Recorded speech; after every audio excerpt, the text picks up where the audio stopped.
वाह, इसके पास तो इतनी मस्त थार है। और ये घर देखियो, घर थोड़ी है, विला है पूरा। है तो तेरा होने वाला पति बहुत पैसे वाला।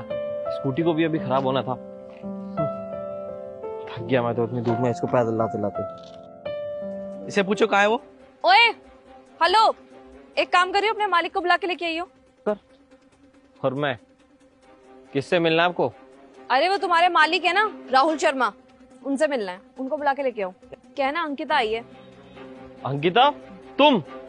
अरे बाहर क्यों खड़ी हो, चलो ना अंदर आ जाओ। इसकी हिम्मत तो देखियो। तेरे से एड्रेस पूछा, तेरे को कहा तेरे मालिक को बाहर बुला के लेके आ, और तू सीधा हाथ पकड़ रहा है मेरा। तेरे लिए ना ये बिल्कुल भी अच्छा नहीं होगा। अब तू देख। अंकिता तुमने मुझे थप्पड़ क्यों मार दिया? अबे ओए, 2 कौड़ी के नौकर, जानता है कौन है? हाँ मालूम है, तभी तो मैं इनसे बात कर रहा हूँ।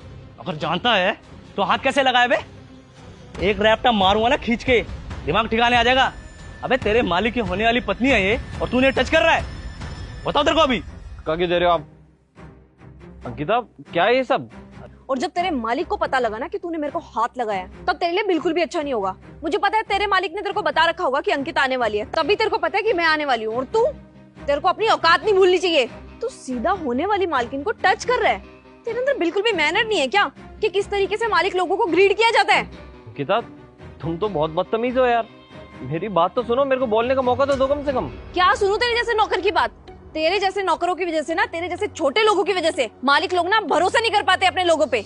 मुझे लगता है ना राहुल तेरे पे बहुत भरोसा करता होगा, इसलिए तू उसके भरोसे का फायदा उठा रहा है। लेकिन एक बात ना ध्यान से सुन, अगर मैं मालकिन बन गई ना यहाँ की, तो तेरे को 2 सेकंड में घर से बाहर निकालूंगी। समझ में आया?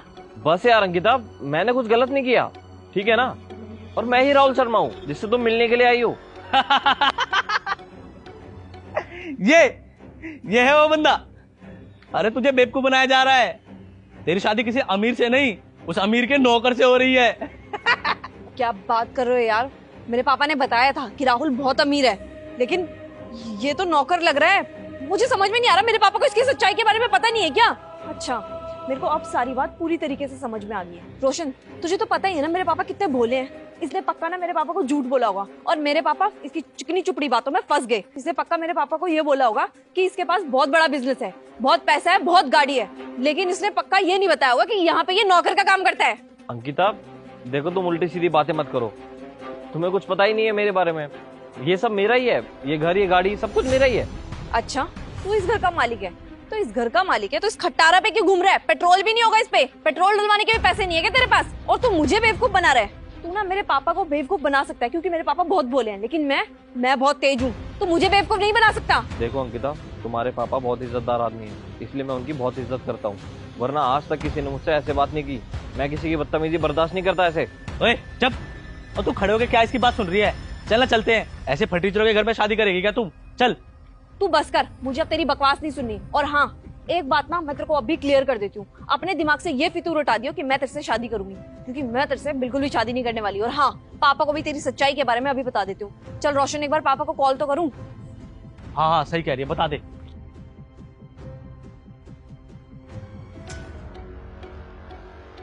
पापा, आपको किसी से मेरा रिश्ता जोड़ना है तो कम से कम उसके बारे में पहले पूरी तरीके से पता तो लगाना चाहिए। आप इस तरीके से मेरी शादी कहीं भी करवा दोगे क्या? बेटा हुआ क्या है तो बता दीजिए। पापा आप बहुत ज्यादा भोले हो। जिस राहुल शर्मा से आपने मेरी शादी तय करवाने के लिए कहा था ना मेरे को, वो कोई मालिक नहीं है, वो तो एक मामूली सा नौकर है, नौकर। नहीं बेटे, तुझे गलत फहमी है, तो वहाँ के मालिक है, बहुत अच्छे इंसान। मालिक? पापा रहने दो, आप ना किसी की बात में भी फंस जाते हो। वो मालिक कैसे हो सकता है पापा? एक सिंपल से सादे से कपड़े पहन रखे हैं, एक खट्टारा सी स्कूटी पे घूम रहा है, पेट्रोल तक नहीं डलवा रखा उसमें। और आपको पता है वो सब्जी लेने गया था। मालिक लोग सब्जी लेने जाते हैं क्या? बेटा उनके साथ भी तो शक मत करो, बहुत अच्छे इंसान। मैं उनके साथ बदतमीज नहीं की। क्यों? अगर कर भी दी तो क्या दिक्कत है? बेटा दिक्कत है, वो बहुत अच्छे इंसान है। उन्होंने मेरे को कंपनी स्टार्ट करने के लिए पूरे 50 लाख रुपए दिए थे। उनकी वजह से आज हम इस मुकाम पर है। उनसे बदतमीजी मत करना बेटा। पापा आप श्योर हो वही राहुल शर्मा है? हाँ हाँ बेटा वही है। बेटा तेरे को उनसे से बात नहीं करनी चाहिए, उनसे जाके भी माफी मांग। ठीक है पापा, मैं कॉल करती हूँ बाद में। क्या बोला पापा ने? रोशन, हमसे बहुत बड़ी गलतफहमी हुई है, वो सच में अमीर है। अमीर कैसा? स्कूटी पे घूम रहा है वो। अरे पापा ने कहा वो सिंपल रहता है, उसको दिखावे की आदत नहीं है। और हम लोगों को दिखावे की आदत है, तो हमने भी इसको अपनी तरह समझ लिया और इतनी बड़ी गलती कर बैठे।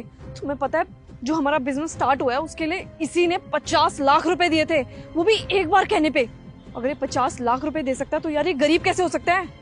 अब यार तो एक बहुत अच्छा मौका है, ऐसा लड़का तो तुझे कभी नहीं मिलेगा। काम कर, चल के माफी मांग लेते हैं, माफ कर देगा। हाँ तू सही कह रहा है, माफी मांग लेती हूँ। इतना अच्छा चांस कैसे निकाल सकते हैं यार अपने हाथ से?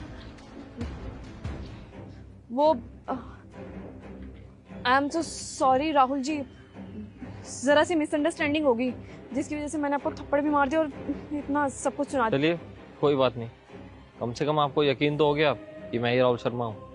हाँ मेरे को यकीन हो गया। सर बुरा मत मानिएगा, एक बात पूछूं, आप इतने अमीर आदमी हो, इतनी बढ़िया बढ़िया गाड़ी है आपके पास, फिर आप ये खटारे से स्कूटी पे क्यों घूमते हो? ये तो बहुत पुरानी लग रही है देखने में। हाँ राहुल जी, रोशन ने बिल्कुल सही कहा, गलत फहमी तो सारी यहीं से स्टार्ट हुई है ना। जब आप इतने अमीर हो, आपके पास इतनी प्यारी गाड़ी है, इतना अच्छा घर है, तो आप इस मामूली सी स्कूटी पे क्यों सब्जी लेने जाते हो? आपके घर में तो नौकर हैं, उनको बोल देते। वो क्या है ना, ये स्कूटी मेरे पापा ने मेरे को गिफ्ट दी थी जब मैं 18 साल का हुआ था। मेरे पापा मुझे बहुत प्यार करते थे और मैंने उनसे जिद करी थी कि मुझे स्कूटी चाहिए। जैसे ही मैं 18 साल का हुआ तो उन्होंने ये स्कूटी मेरे को गिफ्ट दी थी। इस स्कूटी के साथ ना मेरी बहुत सारी यादें जुड़ी हुई हैं। कैसे उन्होंने मेरे को पहली बार ये स्कूटी सिखाई थी। अब पापा तो नहीं है, लेकिन उनकी याद के तौर पे ये स्कूटी है मेरे पास, इसीलिए मैं स्कूटी से बहुत ज़्यादा प्यार करता हूँ। और जहाँ भी आसपास जाना होता है तो मैं यही लेकर जाता हूँ। और वैसे भी क्या फ़र्क पड़ता है अगर मैं स्कूटी से कहीं घूम रहा हूँ तो, इसीलिए मुझे सादा और सिंपल रहना पसंद है। सॉरी ना राहुल, अब चलो एक काम करते हैं, अंदर बैठ के बात करते हैं। आई एम सॉरी अंकिता, लेकिन अब अंदर जाने का कोई फ़ायदा नहीं है, क्योंकि इस छोटे से इंसिडेंट की वजह से मुझे ये पता लग गया कि तुम्हारा नेचर कैसा है, तुम लोगों को कैसे जज करती हो। वो क्या है ना, तुम मेरे घर में मैनेज नहीं कर पाओगी। तुम्हें दिखावा पसंद है और मुझे सिंपल रहना पसंद है। हम दोनों बिल्कुल अलग अलग हैं अंकिता। वो क्या है ना, तुम्हें पैसों से प्यार है, और जिस इंसान को पैसों से प्यार होता है ना, वो कभी भी आपसे प्यार कर ही नहीं सकता, वो हमेशा दौलत से ही प्यार करेगा। हमारी सोच में बहुत फर्क है अंकिता, तो इसलिए ये शादी नहीं हो सकती। तुम जा सकती हो।